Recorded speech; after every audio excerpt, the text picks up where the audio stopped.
Things are considered conspiracy theories until suddenly, one day, they're not anymore. Sometimes a major incident goes down, something like a mass casualty incident, like a bombing or a mass shooting, and the media will tell us that it's the doings of a lone gunman or just a singular radicalized individual with no external forces at play at all.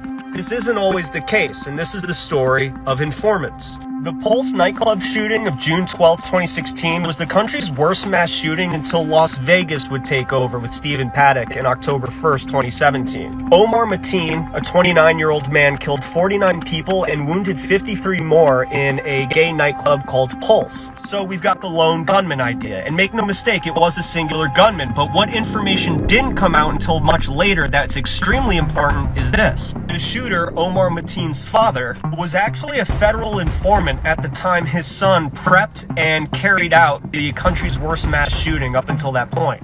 It just strikes me as odd that the father of the shooter, an FBI informant, and the FBI as a whole did not detect that Omar Mateen was prepping, gaining ammunition, and plotting an attack.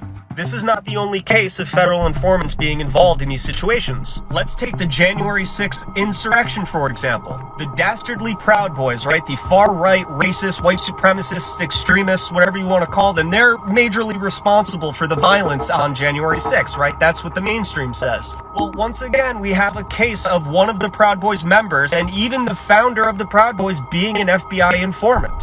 And yet the insurrection still happened. And let's take the plot to kidnap Governor Whitmer as another example. The media at first told us that this was a plot single-handedly developed by a group of racist, white supremacist, far-right, radicalized individuals. They wanted to kidnap a governor because, politics.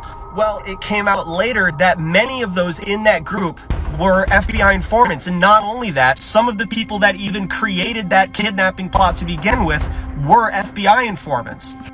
And then even worse, look at the headline here. Dark shadow cast on probe of Whitmer kidnap plot after FBI told their informant to lie and delete texts. Now guys, I want to be very clear here. I'm not saying that the FBI conducted all of these operations themselves. I'm not saying they faked these operations. I'm not saying anything like that. I'm just saying that at the very beginning, these will be considered conspiracy theories. If you were to say feds were involved in everything I just told you, you'd be written off as crazy. But as time goes on, these things are revealed. I'm sure that the actual good guys at the FBI have a hard job, right? And maybe they can't catch every plot, but they seem to never be able to stop this stuff.